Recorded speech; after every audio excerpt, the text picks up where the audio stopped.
Boss ಮನೆಗೆ grand entry ಕೊಡ್ತಿರುವಂತಹ first contestant cockroach Sudhi ಅವರು.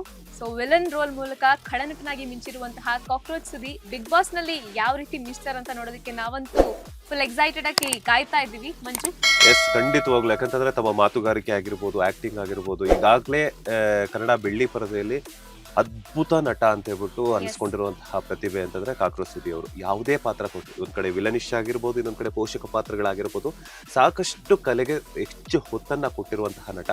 200ಕ್ಕೂ ಹೆಚ್ಚು ಸಿನಿಮಾಗಳಲ್ಲಿ ನಟಿಸಿರುವಂತಹ ನಟ ಅಂತಂದ್ರೆ ತಪ್ಪಾಗಲ್ಲ. ಯಾಕಂತಂದ್ರೆ ಪ್ರತಿಯೊಂದು ಪಾತ್ರಕ್ಕೂ ಒಂದು ಅವ್ರದೇ ಅಂತ ವಿಭಿನ್ನ ಶೈಲಿಯ ಅಭಿನಯವನ್ನ ಮಾಡ್ತಾರೆ. ಅದು ಅವರ ಅಭಿನಯದ ಮೂಲಕನೇ ಇಡೀ ಸ್ಯಾಂಡಲ್ವುಡ್ ಸಿನಿ ಪ್ರೇಕ್ಷಕರನ್ನ ಎಂಟರ್ಟೈನ್ ಮಾಡಿದ್ರು.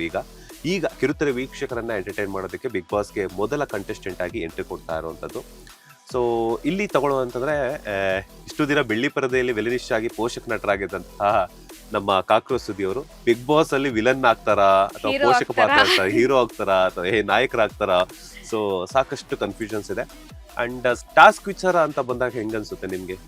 ಕಾಕ್ರೋಚ್ ಸುದ್ದಿ ಅವರನ್ನ ನೋಡಿರ್ತೀರಾ ನೀವು? ಈಗ ಯೂಶ್ವಲಿ ಅವರು ಜಾಸ್ತಿ ವಿಲನಿಶ್ ರೋಲ್ ಗಳನ್ನ ಮಾಡಿರೋದ್ರಿಂದ ಅವ್ರಿಗೆ ಅದೆಲ್ಲ ಟ್ರೈನ್ಡ್ ಆಗಿರುತ್ತೆ.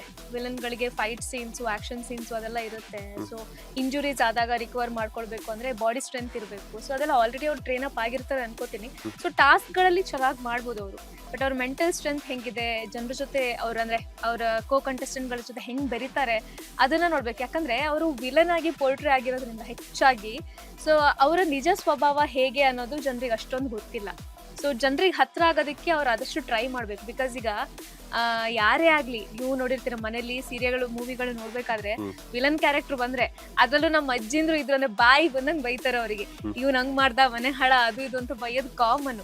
ಸೊ ಅಂತವ್ರನ್ನ ಈಗ ಬಿಗ್ ಬಾಸ್ ಮನೆಯಲ್ಲಿ ಆ ರೀತಿ ರೋಲ್ಗಳನ್ನ ಮಾಡಿರೋರ್ನ ಯಾವ ರೀತಿ ಜನ ರಿಸೀವ್ ಮಾಡ್ತಾರೆ, ಎಸ್ಪೆಷಲಿ ಈಗ ಬಿಗ್ ಬಾಸ್ ನೋಡುವಂತ ವೀಕ್ಷಕರು ಅಷ್ಟೇನೆ ಹೆಚ್ಚಾಗಿ ಮಹಿಳೆಯರು, ಆಮೇಲೆ ಈ ತರ ಅಜ್ಜಿಯಂದಿರು, ಅಜ್ಜಂದ್ರು ಆತರ ಜಾಸ್ತಿ ನೋಡೋದ್ರಿಂದ ಸೊ ಅವ್ರನ್ನ ಯಾವ ರೀತಿ ರಿಸೀವ್ ಮಾಡ್ತಾರೆ ಅಂತ ನೋಡ್ಬೇಕು.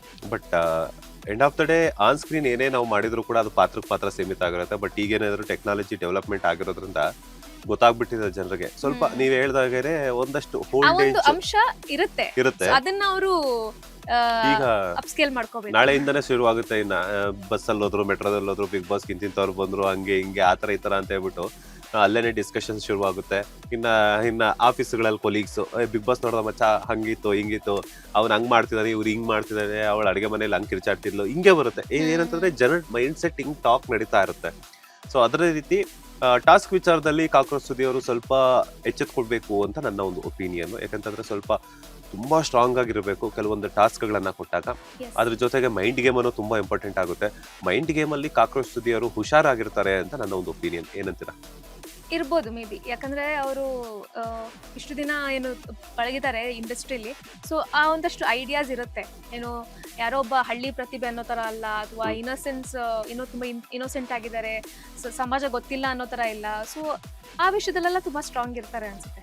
ಖಂಡಿತವಾಗ್ಲು. ಯಾಕಂತಂದ್ರೆ ಸಾಕಷ್ಟು ವಿಲನ್ ರೋಲ್ಗಳಲ್ಲಿ ಹಾಗೇನೆ ಸ್ವಲ್ಪ ವಿಲನಿಶ್ ಆಗಿ ಕಾಣಿಸ್ಕೊಂಡಿರೋದ್ರಿಂದ ಆ ಮೈಂಡ್ ಗೇಮ್ ಎಲ್ಲೆಲ್ಲಿ ಹೆಂಗೆ ಆಡಬೇಕು ಅನ್ನೋಂಥದ್ದು ಗೊತ್ತಿರುತ್ತೆ.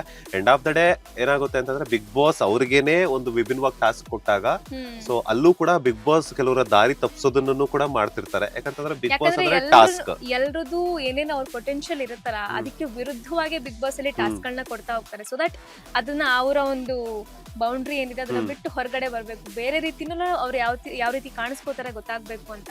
ಸೊ ಅದ್ರಲ್ಲಿ ಇವರು ಯಾವ ತರ ಅವ್ರನ್ನವರು ತೋರಿಸ್ಕೋತಾರೆ ಅಂತ ನೋಡ್ಬೇಕು. 100%. ಬಟ್ ಮಾತುಗಾರಿಕೆ ಮೂಲಕ ಆಗಿರ್ಬೋದು, ಕೆಲವೊಂದು ಕಾಮಿಡಿ ಅಂಶ ಆಗಿರ್ಬೋದು, ಹಾಗೇನೆ ಅವ್ರು ಮಾತಾಡುವಂತ ಮಾತಿನ ಮೂಲಕ ಆಗಿರ್ಬೋದು, ಕಾಕ್ರೋಚ್ ಸುದ್ದಿ ಅವರು ತುಂಬಾ ಚೆನ್ನಾಗಿ ಅಲ್ಲಿರುವಂತ ಜನರ ಮನಸ್ಸನ್ನ ಗೆಲ್ತಾರೆ. ಅಂಡ್ ಎಕ್ಸ್ಪೀರಿಯನ್ಸ್ಡ್ ಆಕ್ಟರ್ ಕೂಡ ಆಗಿರೋದ್ರಿಂದ ಸೊ ಅಲ್ಲಿ ಬಿಗ್ ಬಾಸ್ ಮನೆಗೆ ಇವರು ತುಂಬಾ ಚೆನ್ನಾಗಿ ಹೊಂದ್ಕೊಳ್ತಾರೆ ಅನ್ನೋಂಥದ್ದು ಇರುತ್ತೆ. End of the day task ಆಗಿರ್ಬೋದು, ಇನ್ನೊಂದು ಕೆಲವೊಂದು ರೂಲ್ಸ್ ಅಂಡ್ ರೆಗ್ಯುಲೇಷನ್ಸ್ ಬಂದಾಗ ಅದನ್ನ ಫಾಲೋ ಮಾಡುವಂತ ವಿಚಾರ ಬಂದಾಗ ಒಬ್ಬೊಬ್ಬರ ಮೈಂಡ್ ಸೆಟ್, ಇವಾಗ ಬಿಗ್ ಬಾಸ್ ಮನೆಯ ರೂಲ್ಸ್ ಅಂತ ಬಂದಾಗ ಒಂದಷ್ಟು ಏನಾಗುತ್ತೆ, ಸೊ ನಿಮ್ಮ ಮೈಂಡ್ ಸೆಟ್ ಅಲ್ಲಿ ಒಂಥರ ಈ ತರ ಫಾಲೋ ಮಾಡ್ಕೋಬೇಕು, ನನ್ನ ಮೈಂಡ್ ಸೆಟ್ ಒಂಥರ ಇರುತ್ತೆ. ಇಲ್ಲಿ ಏನಾಗುತ್ತೆ ಅಂತಂದ್ರೆ ಡಿಫ್ರೆಂಟ್ ಮೈಂಡ್ ಸೆಟ್ ಪೀಪಲ್ಸ್ ಅಲ್ಲಿ ಹೋಗಿರೋದ್ರಿಂದ ಒಬ್ಬೊಬ್ಬರ ಥಿಂಕಿಂಗ್ಸ್, ಒಬ್ಬೊಬ್ಬರ ಥಾಟ್ಸು ಕೂಡ ಬೇರೆ ಬೇರೆ ಆಗಿರುತ್ತೆ.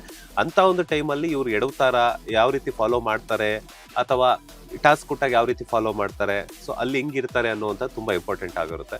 ಸೊ ಅದಾದ ನಂತರ ಸೊ ಇವರು ಹೋಗಿ ಅಲ್ಲಿ ಕಂಟೆಸ್ಟೆಂಟ್ಸ್ ಆಗಿ ಅಲ್ಲಿ ಬೇರೆ ಬೇರೆ ಕಂಟೆಸ್ಟೆಂಟ್ ಜೊತೆ ಬೆರೆತು ಚೆನ್ನಾಗಿ ಎಂಟರ್ಟೈನ್ ಮಾಡ್ತಾರೆ ಅನ್ನೋದ್ರಲ್ಲಿ ಯಾವುದೇ ಸಂಶಯ ಇಲ್ಲ ಅಂತ ಅನ್ಸುತ್ತೆ. ಎಸ್ ಅಂಡ್ ಫಸ್ಟ್ ಕಂಟೆಸ್ಟೆಂಟ್ ಆಗಿರೋದ್ರಿಂದ ಹ್ಮ್. ಜನರ ಮೈಂಡಲ್ಲಿ ಬೇಗ ರಿಜಿಸ್ಟರ್ ಆಗ್ತಾರೆ. ಅಂಡ್ ನಿಮ್ಗೆ ಇನ್ನೊಂದು ಗೊತ್ತಾ, ಫಸ್ಟ್ ಕಲರ್ಸ್ ಕನ್ನಡದವರು ಒಂದು ವಿಡಿಯೋವನ್ನ ಬಿಟ್ಟಿದ್ರು, ಹ್ಮ್. ಬಿಗ್ ಬಾಸ್ ಕಂಟೆಸ್ಟೆಂಟ್ ಆಗಿ ಹೋಗ್ತಾ ಇರುವಂತ ಕಂಟೆಸ್ಟೆಂಟ್ ಇವರೇ ನೋಡಿ ಗೆಸ್ ಮಾಡಿ ಅಂತ. ಅದೆಲ್ಲ ಆಲ್ಮೋಸ್ಟ್ 99% ಕಾಕ್ರೋಚ್ ಸುದ್ದಿ ಅಂತ ಹೇಳ್ಬಿಟ್ಟು ಕಮೆಂಟ್ಸ್ ಮೂಲಕನೇ ಬಂದಿತ್ತು. Nice. ಹೋಗ್ಬಿಟ್ಟು ಪಬ್ಲಿಕ್ ಅಲ್ಲಿ ಮೊಬೈಲ್ ಇಟ್ಕೊಂಡು ಅದು ಗಿಂಬಲ್ ಇಟ್ಕೊಂಡು ನಾವು ಬಿಗ್ ಬಾಸ್ ಹೋಗ್ತಾ ಇದೀನಿ ಹೋಗ್ಬೋದಾ ಹಂಗೆ ಹಿಂಗೆ ಅಂತೆಲ್ಲಾನು ಒಂದು ವಿಡಿಯೋ ಮಾಡಿದ್ರು. ಸೊ ಅದು ಯಾರು ಅಂತ ಗೊತ್ತಾದಾಗ ಕಾಕ್ರೋಚ್ ಸುದ್ದಿ ಅವರು ಅಂತ ಹೇಳ್ಬಿಟ್ಟು ಸೊ ಜನರೆಲ್ಲಾನು ಕೂಡ ಕಮೆಂಟ್ಸ್ ಮೂಲಕ ಮೆನ್ಷನ್ ಮಾಡಿದ್ರು. ಸೊ ಅದೇ ನಿನ್ನೆನೆ ಕ್ವಾಟ್ಲಿ ಕಿಚನ್ ಅಲ್ಲಿ ರಿವೀಲ್ ಆಯ್ತದು. ಹ್ಮ್. ಕಾಕ್ರೋಚ್ ಸುದ್ದಿ ಅವರು ಬಿಗ್ ಬಾಸ್ ಸೀಸನ್ 12 ಮೊದಲ ಕಂಟೆಸ್ಟೆಂಟ್ ಆಗಿ ಎಂಟ್ರಿ ಕೊಟ್ಟಿದ್ದಾರೆ ಅನ್ನೋಂಥದ್ದು. ಅಂಡ್ ತುಂಬಾನೇ ಖುಷಿ ವಿಚಾರ, ಯಾಕಂತಂದ್ರೆ ಅವರ ಒಂದು ಆಕ್ಟಿಂಗ್ ಅನ್ನ ನೋಡಿದಂತಹ ಹಲವಾರು ಜನ ಸ್ಯಾಂಡಲ್ವುಡ್ ಸಿನಿ ಪ್ರೇಕ್ಷಕರು, ಆದರೆ ಕಾಕ್ರೋಚ್ ಸುದಿ ಅವರ ಅಭಿಮಾನಿಗಳೆಲ್ಲರೂ ಕೂಡ ಕಾಕ್ರೋಚ್ ಸುದಿ ಅವರನ್ನ ಕಾಕ್ರೋಚ್ ಸುದಿಯಾಗಿ ಬಿಗ್ ಬಾಸ್ ಸೀಸನ್ 12 ನೋಡುವಂತಹ ಒಂದು ಅವಕಾಶ. Yes 100% and first contestant. Hmm. So ಒಳ್ಳೇದಾಗ್ಲಿ ಅವರಿಗೆ ನಮ್ಮ ಕಡೆಯಿಂದ. Wish you all the best. Best. Latest ಹಾಗೂ ಇಂಟ್ರೆಸ್ಟಿಂಗ್ ಸುದ್ದಿಗಳಿಗಾಗಿ ಬಾಸ್ ಟಿವಿ ಕನ್ನಡ ಚಾನೆಲ್ನ ಸಬ್ಸ್ಕ್ರೈಬ್ ಮಾಡಿ. ಹಾಗೆಯೇ ಬೆಲ್ ಐಕಾನ್ ಪ್ರೆಸ್ ಮಾಡಿ.